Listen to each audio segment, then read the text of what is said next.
Hello students, आप सबका स्वागत है स्टडी विद दीपशिखा और फ्लेम ऑफ लाइट चैनल पर। जैसा कि आप सबको पता है 395 आर्टिकल का जो ये सीरीज चल रहा है, इसमें हम लोग कल की कक्षा में मौलिक अधिकार का परिचय एवं मौलिक अधिकार के तहत कौन कौन से अधिकार आते हैं उसे संक्षिप्त में जाने। आज की कक्षा में मौलिक अधिकार के तहत आने वाले पहले अधिकार यानी क्षमता या समानता का अधिकार जो राइट टू इक्वालिटी अनुच्छेद 14 से 18 के तहत आता है, उसके बारे में विस्तार से समझेंगे। आप वीडियो बिल्कुल भी स्किप ना करें, क्योंकि अगर आप रील्स देखने में पूरा दिन दे सकते हैं तो know your right know your constitution पर क्यों नहीं। आपको सिर्फ 10 मिनट देना है और अपने अधिकार और अपने संविधान को समझना है। आज की कक्षा की शुरुआत जो है एक सकारात्मक ऊर्जा के साथ। कमज़ोर तब रुकते हैं जब वो थक जाते हैं। कमज़ोर तब रुकते हैं जब वो थक जाते हैं और विजेता तब रुकते हैं जब वो जीत जाते हैं। तो आपको डिसाइड करना है कि आप क्या बनना चाहते हैं, कमज़ोर या विजेता। चलते हैं आज की कक्षा की ओर। जो मौलिक अधिकार है 12 से 35 के तहत आता है, जिसमें जो पहला विषय वस्तु है क्षमता या समानता का अधिकार, यानी कि आर्टिकल 14 से 18 अनुच्छेद 14 जो है कहता है कि विधि के समक्ष समानता, यानी कि इसका अर्थ यह है कि राज्य सभी व्यक्तियों के लिए एक समान कानून बनाएगा और एक समान लागू करेगा। किसी को भी स्पेशल प्रोविज़न नहीं दिया जाएगा। सभी के लिए कानून क्या होगा, एक समान होगा। अगर सरकार की कोई भी नीति नियम भी है तो वो भी सबके लिए क्या होगा, एक समान होगा। यहाँ दो कॉन्सेप्ट है, थोड़ा सा जान लेते हैं हम लोग। इक्वालिटी बिफोर लॉ है ना, इक्वालिटी बिफोर लॉ है, और एक है equal protection of law. Equality before law जो है ब्रिटेन से लिया गया है, जबकि equal protection of law America से लिया गया है। जो आर्टिकल 14 जो है हम लोग को जो ये बात करता है पॉजिटिव अफर्मेटिव डिस्क्रिमिनेशन की, किसकी बात करता है, पॉजिटिव अफर्मेटिव डिस्क्रिमिनेशन की, यानी कि सकारात्मक भेदभाव की बात करता है आर्टिकल 14।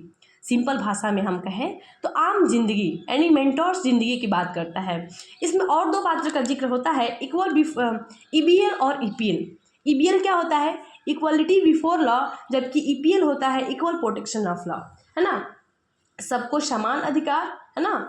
और अगर आर्टिकल 14 के तहत सभी व्यक्ति कानून के समक्ष एक समान होंगे, सरकार की सारी नीतियाँ सभी व्यक्तियों के लिए एक समान होगी। तो आप सिंपल भाषा में याद रखेंगे आर्टिकल 14 क्या कहता है, कानून के समक्ष सभी व्यक्ति क्या होंगे, एक समान होंगे।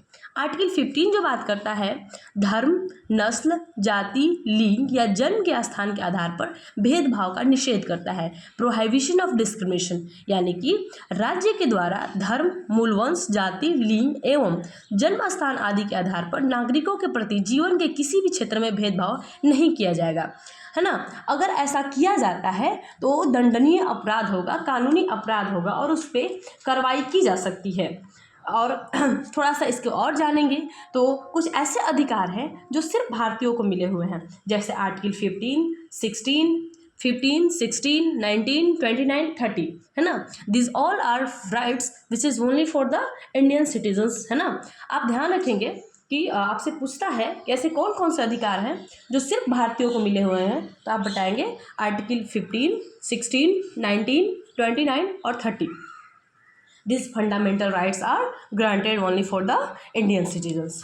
और बात करते हैं हाँ, आर्टिकल जो 14 है ये सबके लिए है। आर्टिकल 14 क्या है, ये सबके लिए है, बट आर्टिकल 15, 16, 19, 29, 30 ये सिर्फ और सिर्फ इंडियंस के लिए है। आर्टिकल 15 जो है नागरिकता की बात करता है।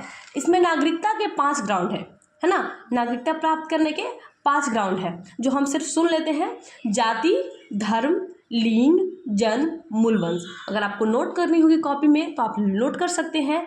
नागरिकता प्राप्त करने के भारत में 5 ग्राउंड होते हैं, जाति, धर्म, लिंग, जन्म, मूलवंश, यानी caste, religion, gender, place of birth और रेस। पहली ग्राउंड जो है ये हो गया आपका 5 आधार पर आप नागरिकता प्राप्त कर सकते हैं, इसमें कोई भेदभाव नहीं होगा। 15 का 2 जो बात करता है, न तो कोई व्यक्ति, राज्य, पब्लिक प्लेस और कभी किसी के साथ भेदभाव नहीं कर सकता। आर्टिकल 15 का 1 क्या कहता है कि आपको 5 ग्राउंड पे भारत की नागरिकता मिलेगी।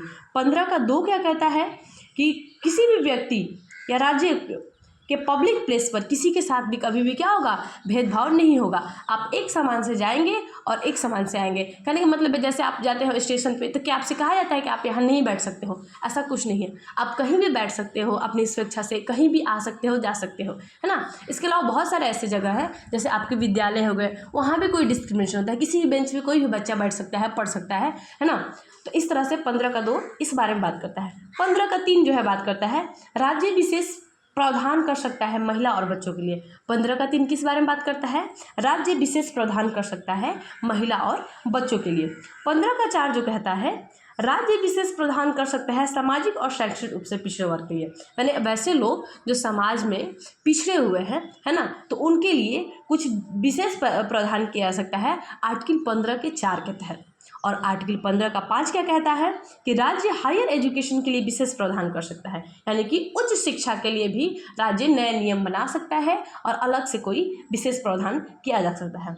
जबकि 93 अमेंडमेंट 2005 जो है हायर एजुकेशन के लिए ही जोड़ा गया है ना, 15 के 5 के तहत। और आर्टिकल 15 का 6 जो बात करता है EWS में 10% आरक्षण। 15 का 6 क्या कहता है? EWS में आपको 10% का आरक्षण मिलेगा। तो आरक्षण 15 में भी है, आरक्षण 16 में भी है। आगे हम लोग देखेंगे आरक्षण 15 किस तरह का आरक्षण प्रदान करता है, एजुकेशनल इंस्टीट्यूशन के लिए, है ना। आरक्षण 15 जो है आर्टिकल किस संबंध में बात करता है, एजुकेशनल इंस्टीट्यूशन के लिए। आते हैं आर्टिकल 16 में, कहता है लोक नियोजन के विषय में अवसर की समता, यानी इक्वलिटी ऑफ अपॉर्चुनिटी, यानी कि राज्य के अधीन किसी पद पर नियोजन या नियुक्ति से संबंधित विषयों में सभी नागरिकों के लिए अवसर की समानता होगी। अपवाद है अनुसूचित जाति, अनुसूचित जनजाति एवं पिछड़ा वर्ग। ये कहता है कि राज्य के किसी के साथ पब्लिक एम्प्लॉयमेंट यानी कि सरकारी नौकरी में कोई भी भेदभाव नहीं होगा। आप आम भाषा में याद रखेंगे कि अनुच्छेद 16 जो है बात करता है कि सरकारी नौकरी में किसी के साथ भी कोई भेदभाव नहीं होगा, लेकिन इन जातियों को छोड़कर अनुसूचित जनजाति, अनुसूचित जाति, अनुसूचित जनजाति एवं पिछड़ा वर्ग को छोड़ करके, है ना। इसी प्रकार से आर्टिकल 16 का 1 है, 16 का 2 है, 16 का 3 है, 16 का 4 है, 5 है, 6 है। आप जानते हैं कि आरक्षण की कहानी अगर बात किया जाए आरक्षण के बारे में यहाँ जिक्र हो ही गया तो बहुत पहले से शुरू हो चुकी थी, है ना। इसमें सबसे बड़ा रोल निभाया है आरक्षण के बारे में तो मंडल आयोग ने। अगर आपसे कभी कोई पूछ देता है कि आरक्षण से संबंधित सबसे बड़ा रोल किसने निभाया है तो आप बताएंगे मंडल आयोग ने। और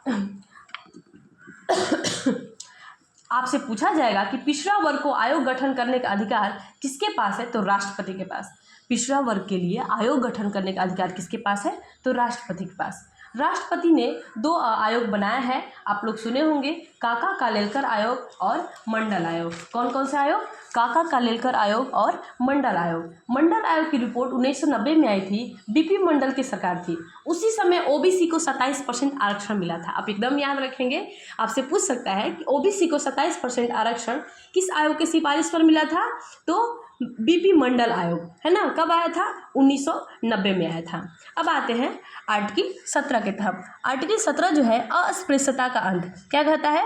अस्पृश्यता का उन्मूलन के लिए इसे दंडनीय अपराध माना जाएगा, यानी कि अनटचेबिलिटी। किस बारे में बात करता है? अनटचेबिलिटी।